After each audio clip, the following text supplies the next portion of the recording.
Hey guys, Mr. Backberg here. In this video, we're going to look at properties of limits and direct substitution. So we're going to look at some basic limits, and in order for these to work, we're going to let b and c be some real numbers, and n is going to be a positive integer. So if we wanted to look at the limit of some real number as x is approaching c, well, the limit is just going to equal whatever that b real number is.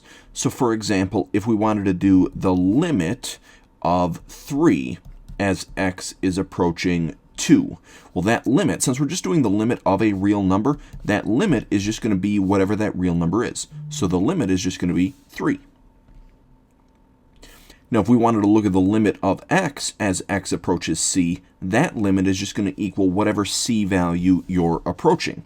So if I wanted to do the limit of x as x is approaching 1, well, my limit says that this is just going to equal that constant that we're approaching. So my limit is going to equal 1. For this one, we've got the limit of x to the nth power as x is approaching c. That limit is just going to equal c to the nth power. So if I wanted to do the limit of x squared as x is approaching 3, well, that's just going to be 3 squared. So that limit would just equal 9. And this one's kind of similar if we're looking at the limit of the nth root of x as x is approaching c. That's just going to be the nth root of c for n values that are even and for c values that are positive. So if I wanted to do the limit of the square root of x as x is approaching 4, well, that's just going to be the square root of 4, so that limit would equal 2. Now we've got some properties that we're going to take a look at for limits. So we're going to let b and c be real numbers again, and n is going to be a positive integer. We're going to have two functions, function f and function g, and they're going to have the following limits. So the limit of our function f as x is approaching c, we're going to call that limit L. And the limit of our function g as x is approaching c, we're going to call that limit k. So the first property that we've got is scalar multiplication. So if we've got the limit of some scalar multiple of our function f as x is approaching c, then what we can actually do is we can find the limit of our function. So remember, that's our L value, and then just multiply whatever that limit is by that scalar multiple b. If we're looking at a sum or a difference of two separate functions, so the limit of either f of x plus g of x or f of x minus g of x as x is approaching c, the sum or difference property says that we can find those limits individually and then either add them or subtract them, depending on if we're doing addition or subtraction. The product property for limits says if we're doing the limit of two functions being multiplied together as x is approaching c, we can find those individual limits first and then just multiply those answers together. Similarly, we've got a quotient property, which says if we're doing the limit of two functions being divided by each other as x is approaching c, we can find the limit of each one of those individually and then just divide those out, as long as that k value, that limit on the bottom, is not 0, because you can never have 0 on the bottom of a fraction. And then lastly, we've got our power property. So if we have the limit of some function being raised to a power, what we can do is find that limit and then just raise that limit to that power. So we're going to look at some examples of finding limits using some of these different properties. So the first one we're going to look at is the limit of x squared as x is approaching 4. Well, this is a case where I can just directly substitute that 4 in for x. So I get 4 squared, so I get 16 as the answer for that limit.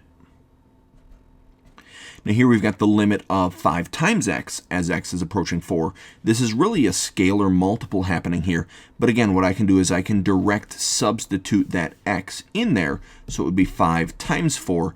And then I can just do that multiplication. 5 times 4 is 20. So this limit is equal to 20. For this one, we've got the limit of the tangent of x over x as x is approaching pi. So what I can do here is I can find the limit of the top and bottom separately and then just divide them out at the end. So I can do the limit of the tangent of x as x is approaching pi, and then I would just divide that by the limit of x as x is approaching pi. So I can direct substitute that pi on top, so I get just the tangent of pi, and on top the tangent of pi is 0.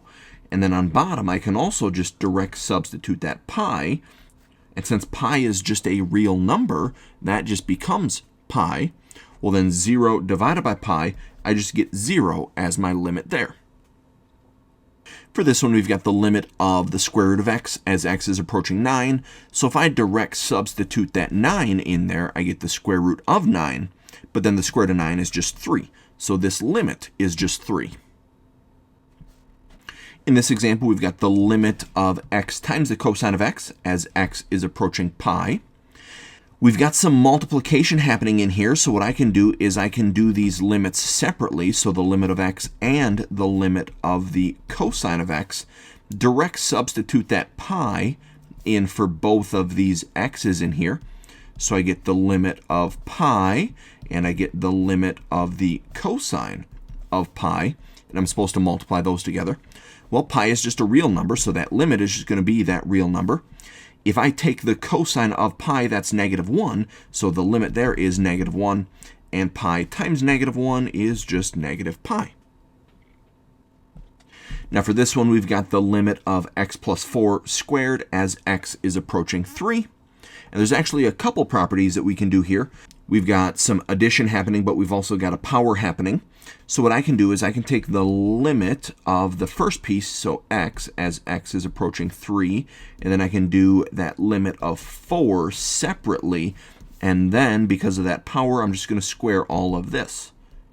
So if I just direct substitute that 3 in the first one, well, the limit of 3 is just 3, plus, well, here we've just got 4. So if we're doing the limit of 4, the limit of 4 is just 4, but then I'm supposed to square all of that.